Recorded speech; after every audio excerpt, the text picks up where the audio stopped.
Begitu Jarot ini noleh, Jarot ini ngelihat ada ular dengan ukuran besar sekali, dengan kepala manusia. Ini suami saya. Loh, maksudnya gimana? Ini Abu, suami saya. Di tengah-tengah itu ada laki-laki yang bawa seperti pocong.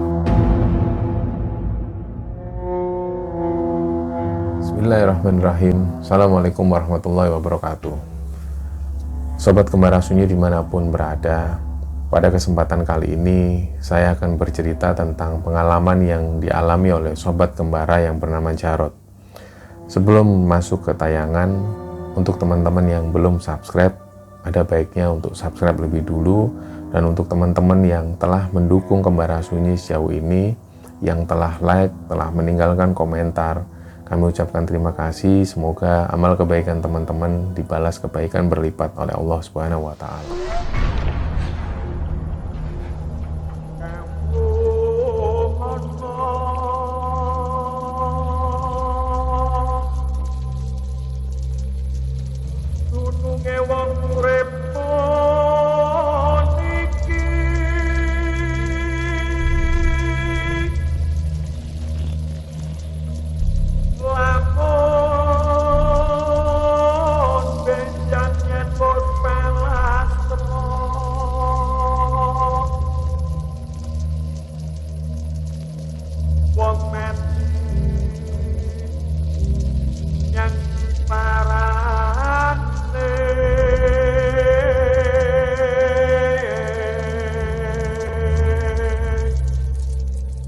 Oke, di kesempatan kali ini kami juga mengucapkan selamat merayakan Tahun Baru Islam 1 Muharram dan juga di penanggalan Jawa 1 Suro. Nah, ngomongin tentang 1 Suro, cerita yang kali ini mau tak ceritakan itu tentang malam 1 Suro dan juga berhubungan dengan benda pusaka. Jadi cerita ini dikirim oleh Sobat Kembara, namanya Jarot. Jarot ini nama panggilan. Dia cerita dulu dia pernah melakukan satu penarikan pusaka gaib. Jadi awalnya waktu itu Jarot agak kurang percaya dengan hal-hal semacam itu, sampai kemudian dia ketemu dengan satu orang dan dia diajak untuk melakukan satu penarikan pusaka gaib. Jadi sebelum kita masuk ke ceritanya, di episode yang lalu, di episode wayang itu yang aku cerita tentang Pak Mantep, ada yang bertanya tentang bulan Suro. Jadi Mas, apakah bulan Suro itu kita nggak boleh menikah karena bertepatan dengan Nyi Roro Kidul yang lagi mantu? Nah, sekalian tak jawab di sini bahwa itu sebenarnya adalah hoax terbesar yang pernah ada di Nusantara. Jadi nggak pernah ada hubungannya Nyi Roro Kidul mantu dengan tidak diperbolehkannya pada bulan Suro kita mengadakan acara-acara tertentu. Tapi lebih kepada bahwa bulan Suro itu merupakan, yang pernah tak ceritakan, ada satu tragedi besar di situ, yaitu terbunuhnya cucu Nabi Sayyidina Husain. Dan kenapa itu adalah satu tragedi? Karena di situ ada perseteruan antara umat Islam. Dan pada saat itu juga seluruh umat Islam itu seperti mengalami kedukaan. Makanya di hari Suro atau hari Asyura itu, umat Islam itu karena saking beradabnya mereka itu menghormati eyang beliau, yaitu Sayyidina Husain, dan menghormati cucu Nabi. Jadi mereka lebih memilih untuk tidak mengadakan acara-acara yang besar seperti acara pernikahan atau acara yang pesta pora. Karena pada bulan itu adalah bulan-bulan kedukaan. Jadi sama sekali nggak ada hubungannya dengan Nyi Roro Kidul yang lagi mantu. Nah, sekarang kenapa ada cerita bahwa di bulan Suro itu Nyi Roro Kidul lagi mantu? Jadi ada satu kitab yang ditulis oleh Belanda sebenarnya. Kitab ini sengaja memunculkan hoax atau memunculkan satu kepalsuan-kepalsuan yang sengaja dibuat Belanda untuk membuat orang-orang Jawa pada khususnya itu percaya dengan hal-hal yang tahayul, terutama dengan Nyi Roro Kidul mantu dan lain-lain. Serat itu ada yang bernama Serat Darmo Gandul dan Gatoloco. Serat ini sengaja ditulis oleh orang pribumi yang disuruh oleh penjajah Belanda pada waktu itu untuk memisahkan Jawa dan Islam. Jadi kita tahu ketika kekalahan Belanda di perang Diponegoro itu tahun 1830, pada waktu itu Belanda itu merasa bahwa Jawa dan Islam ini adalah satu kekuatan. Karena pada saat itu Belanda ini rugi besar-besaran sampai membuat mereka ini bangkrut. Dari situlah setelah kekalahan mereka nggak mau kalah lagi. Akhirnya mereka berpikir bahwa Jawa dan Islam ini adalah satu kekuatan, nggak bisa digabungkan. Jadi mereka harus dipisahkan. Dari situlah muncul banyak kitab-kitab baru, misalnya kitab Babat Kediri, lalu bermunculan Surat Darmo Gandul, Surat Gatoloco, dan lain-lainnya sampai Kidung Sunda. Di Kidung Sunda itu juga diceritakan tentang perang Bubat yang sebenarnya nggak pernah terjadi. Perang antara orang Jawa dan Sunda yang mengakibatkan orang Sunda seperti menaruh rasa tidak enak sampai sekarang pada orang Jawa. Itu adalah trik atau propaganda Belanda untuk memisahkan atau memecah belah bangsa pribumi. Ini yang perlu digarisbawahi, bahwa selayaknya kita tahu harus benar-benar menyaring informasi terutama tentang sejarah benar-benar secara detail. Jangan mau kita dikasih tahu orang lalu kita percaya, terutama tentang hoax-hoax tentang di bulan Suro itu. Bahwa di bulan Suro ini adalah lebih kepada bulan kedukaan yang kita sebagai penerusnya selayaknya kita menghormati. Apakah boleh kita mengadakan acara-acara? Ya boleh-boleh saja, sah-sah saja. Cuman pilihan terbaiknya adalah kita menghormati bulan duka tersebut. Apalagi di situ ada tragedi besar. Nah, banyak sekali juga tentang hal-hal yang perlu dibahas sebelum kita masuk ke ceritanya, karena ini berhubungan dengan Malam Satu Suro dan penarikan benda pusaka. Jadi banyak dari kita yang mungkin mengenal benda pusaka semacam keris dan lain-lain itu sebagai benda gaib dan lain-lain. Ya, itu diperbolehkan, tapi ada juga yang kita harus mengambil sisi yang baik, di mana benda pusaka itu adalah warisan dari nenek moyang kita yang wajib kita lestarikan. Tapi tentu kita tidak boleh percaya dengan benda-benda tersebut. Artinya kita boleh memiliki sesuatu. Aku punya gitar, kita punya motor, kita punya mobil. Sama halnya seperti kita punya keris. Kalau orang zaman dulu lebih nyaman membawa keris, dan ketika nggak membawa keris itu nggak nyaman. Sama halnya seperti orang modern sekarang, yang ketika kemana-mana kita nggak enak kalau nggak bawa HP, nggak enak kalau nggak bawa kartu ATM, nggak bawa dompet. Sama halnya seperti itu. Jadi menempatkan benda-benda yang semacam itu seperti sewajarnya, yang ini adalah benda-benda duniawi yang tidak akan kita bawa mati. Jadi kita boleh memelihara benda tersebut asalkan kita tidak boleh ketergantungan kepada benda tersebut. Ya, mungkin itu yang bisa tak sampaikan di awal-awal di prolog ini sebelum kita masuk ke ceritanya. Jadi cerita ini kan dikirim oleh Jarot, nama panggilan.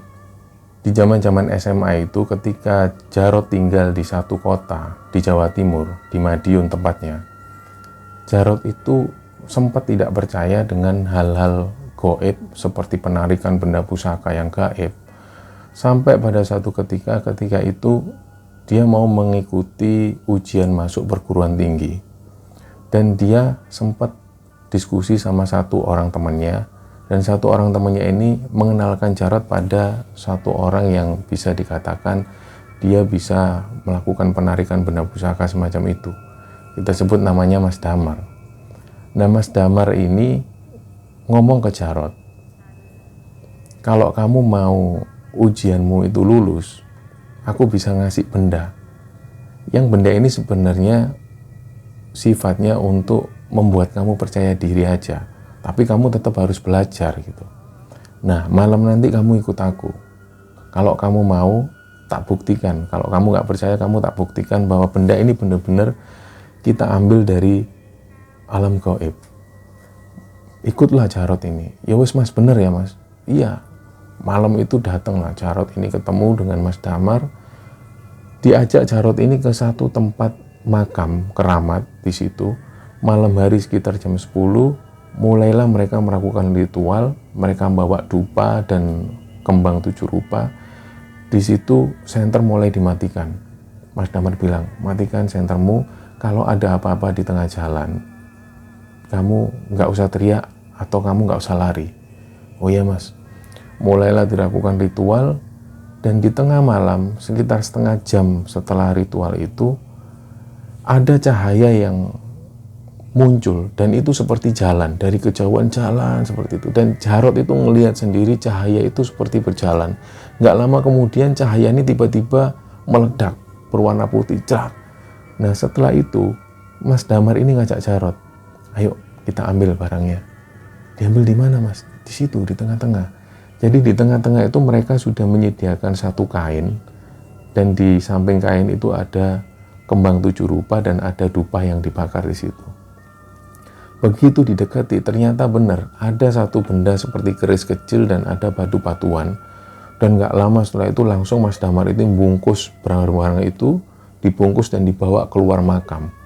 Sampai di rumah begitu dibuka, ternyata benda-benda pusaka itu masih ada di situ dan mulai dibersihkan. Dan satu batu kecil itu diserahkan ke Jarot. Ini kamu pegang, nanti kamu ikut tes ujian masuk perguruan tinggi, kamu bawa. Ini untuk kepercayaan diri. Jadi bukan membuat kamu pinter, enggak. Kamu tetap harus belajar, tapi ini untuk percaya dirianmu. Dibawalah oleh Jarot. Singkat cerita, setelah kejadian itu, Jarot itu semakin senang dengan dunia-dunia semacam ini. Mulailah dia kuliah di salah satu perguruan tinggi di Jogja. Di Jogja inilah Jarot ini semakin kenal dengan banyak orang yang melakukan hal-hal seperti ini. Jadi melakukan penarikan pusaka gaib dan lain-lain. Jadi ada satu kejadian yang membuat Jarot itu sampai benar-benar nggak bisa hilang dari pikirannya sampai hari ini. Jadi kejadian ini terjadi di satu pantai di Jogja. Waktu itu namanya Mas Dar. Dia ini praktisi paranormal yang dia ngomong ke Jarot, Rot, besok itu aku ada tamu dari Jakarta 2 orang. Mereka ini mau melakukan penarikan benda pusaka di pantai Parangkusumo. Kalau kamu berminat, kamu bisa ikut. Lah, Jarot langsung antusias. Ya mas, aku ikut mas. Berangkatlah mereka. Di jam 9 malam mereka sampai di pantai Parangkusumo itu, dan 2 orang dari Jakarta ini juga datang. Mas Dar yang waktu itu memimpin acara atau memimpin prosesi ritual itu bilang ke orang-orang yang ada di situ, termasuk di 2 orang tamunya itu, dia bilang, silakan terlebih dahulu mandi besar, membersihkan diri, setelah itu kita kumpul lagi di sini. Lah bubarlah mereka mulai membersihkan diri. Setelah itu mereka kembali, terus diajak ke tepi pantai. Di situ mulailah Mas Dar ini menancapkan bambu yang sudah dibawa. Ada 3 bambu di situ ditancapkan, dan mulailah dibakar sekitar 6 buah dupa dibakar di situ, dan kembang 7 rupa disediakan di sana. Nggak lama setelah itu mulailah Mas Dar ini membacakan mantra-mantra, dan di tengah pembacaan mantra itu, Mas Dar ini mengeluarkan satu benda pusaka semacam keris, seperti digoreskan di tanah yang melingkar. Jadi melingkari orang-orang yang ada di situ. Jadi waktu itu Jarot sempat melihat apa yang dilakukan oleh Mas Dar, tapi Jarot nggak sempat tanya banyak karena waktu itu ritual sudah dimulai. Nah setelah itu mulai ada keanehan-keanehan. Jadi pengakuan dari Jarot, waktu itu suasana ini mulai sepi dan hanya terdengar suara deburan ombak dari pantai selatan itu.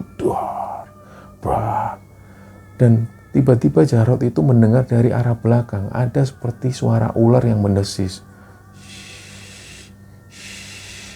Begitu Jarot ini noleh, Jarot ini ngelihat ada ular dengan ukuran besar sekali, dengan kepala manusia dan rambutnya panjang sekali seperti perempuan.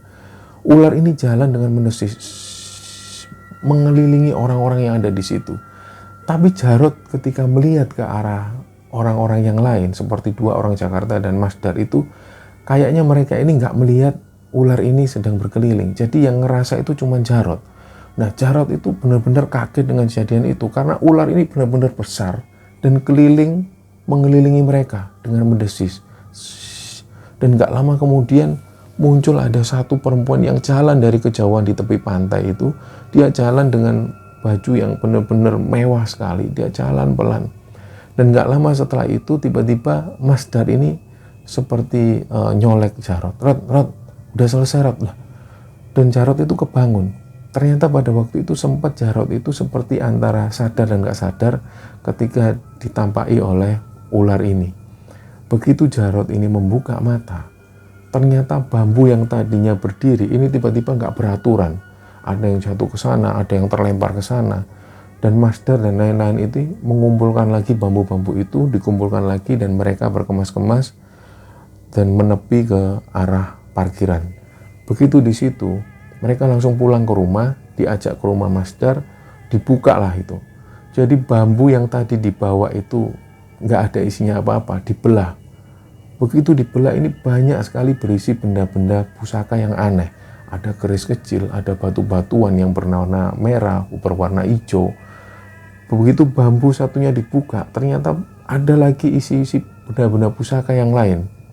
Sampai di bambu ketiga itu dibuka, isinya juga seperti itu. Dan di situ ada juga keris dengan ukuran yang lumayan panjang. Ada 2 buah keris yang Mas Dar itu bilang kalau keris ini dari zaman Mataram. Dan penunggu keris ini memperbolehkan aku yang merawatnya.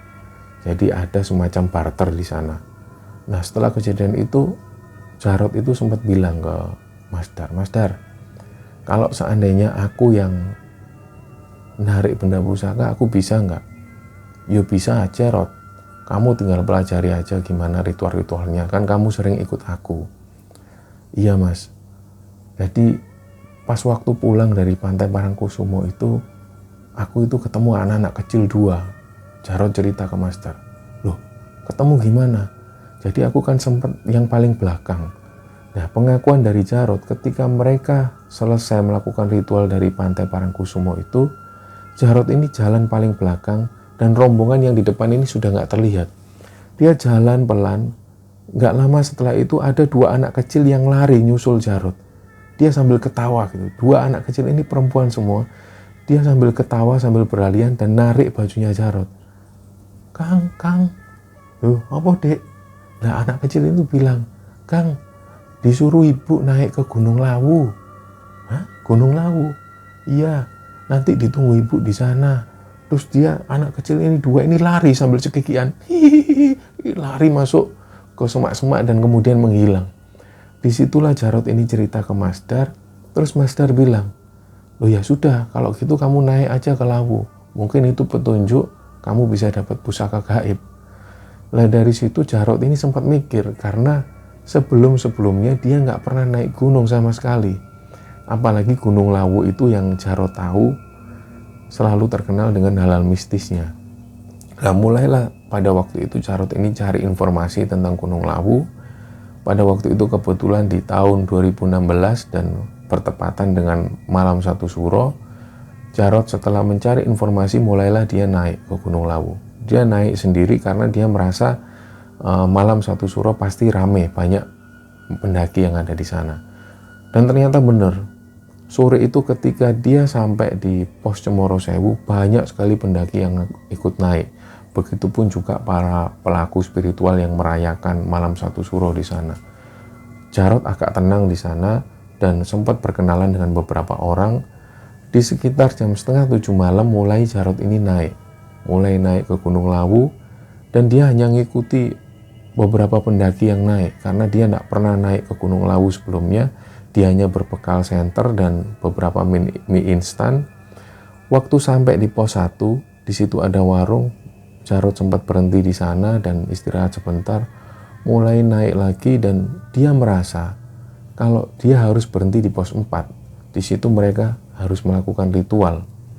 Nah, singkat cerita begitu sampai di pos 4, Jarot ini melihat situasinya nggak kondusif karena ramai sekali Dan waktu itu Jarot ini bingung, ini kalau rame kayak gini gimana ritualnya.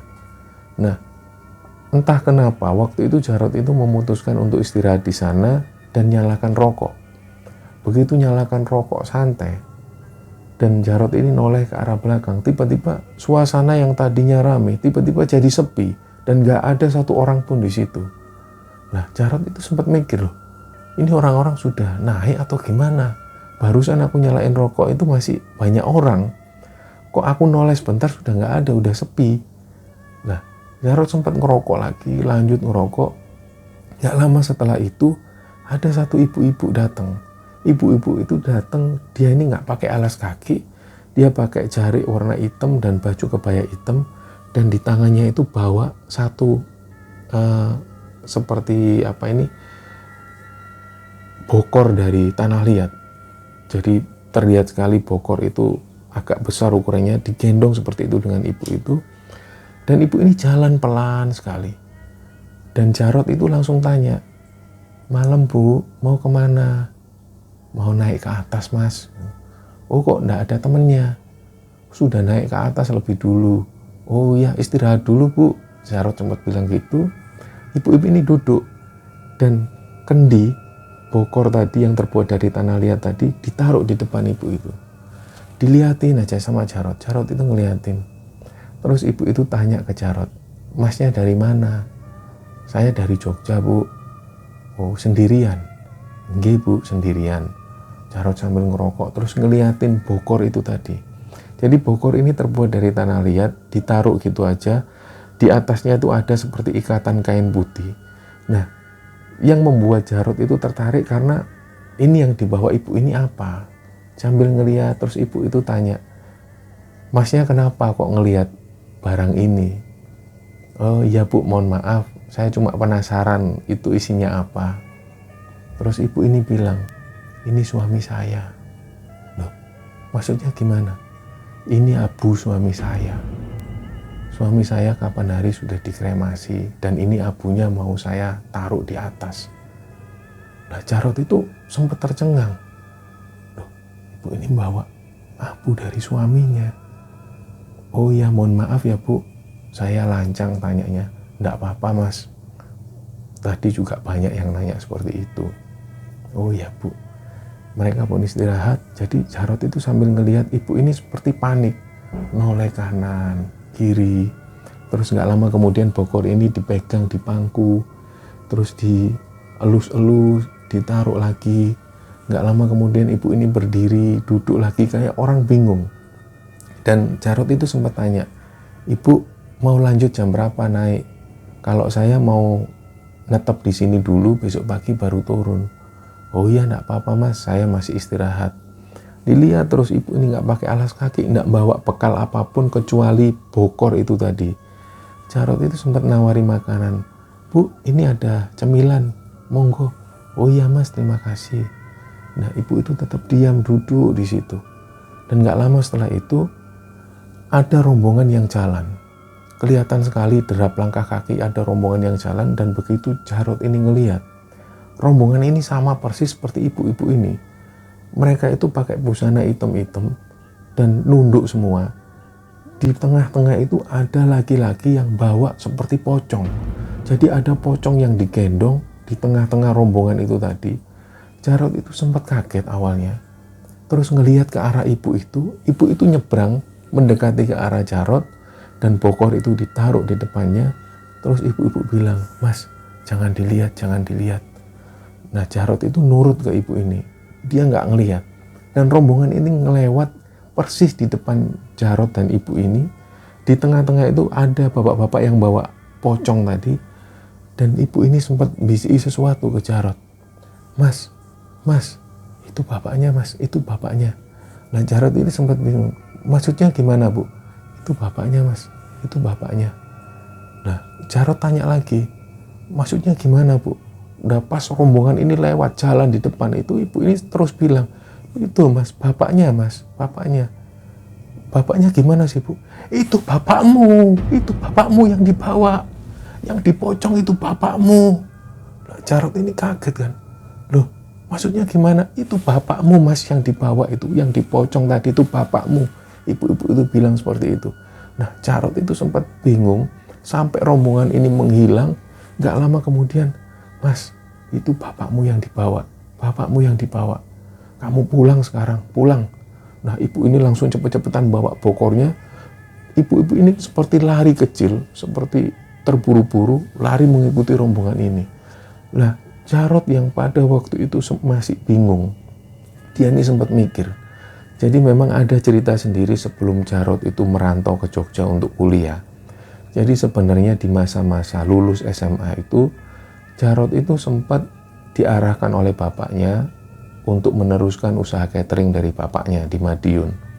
Tapi karena Jarot itu ingin sekali kuliah di Jogja dan dia ingin berkarir sendiri dan nggak pengen meneruskan usaha bapaknya, ada satu pertengkaran di situ yang cukup besar yang membuat Jarot waktu itu tersinggung dengan kata-kata dari bapaknya.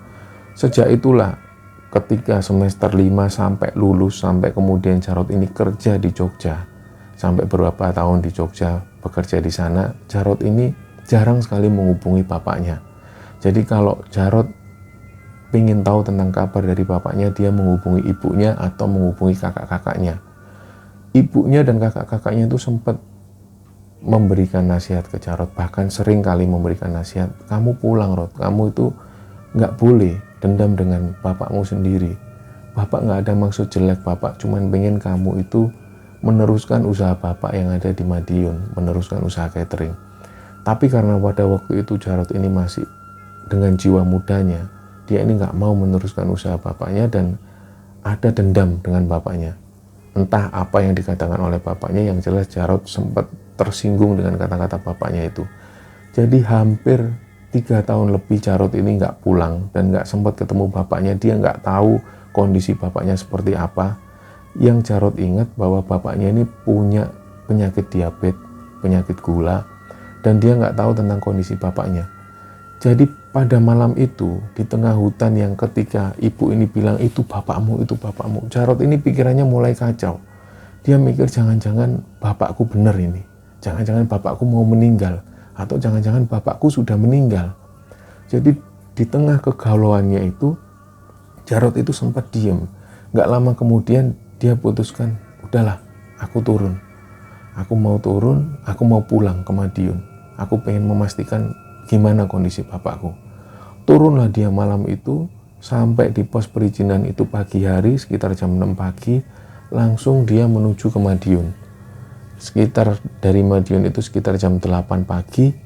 Sampai di sana ternyata rumahnya ini sudah ramai, banyak orang. Begitu Jarot ini lari, ditanya, ketemu dengan kakaknya, mas siapa yang meninggal? Kamu itu HP-mu dihubungi nggak bisa, bapak sudah meninggal semalam.